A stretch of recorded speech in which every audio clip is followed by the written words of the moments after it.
am ready. GMA Weather. Serbisyong totoo ng GMA News. Patuloy na binabantayan ng pag-asa ang low pressure area na posible raw maging isang bagyo. Huli itong namataan ng ahensya sa layong 700 kilometers, silangan ng Katarman, Northern Samar.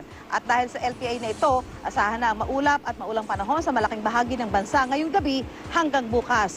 Sa mga taga Metro Manila, mataas ang tsansa na umulan bukas kaya huwag kalimutan ang inyong mga payong. Bukas, asahan naman ang katamtaman hanggang minsan malakas na ulan sa Southern Luzon. Mahina hanggang katamtamang ulan naman ang posibleng maranasan sa nalalabing bahagi ng Luzon. Sa Visayas, manatiling I am ready sa katamtaman hanggang malalakas na ulan dahil sa LPA. Mataas naman ang posibilidad na umulan at magkaroon ng thunderstorm sa Mindanao bukas.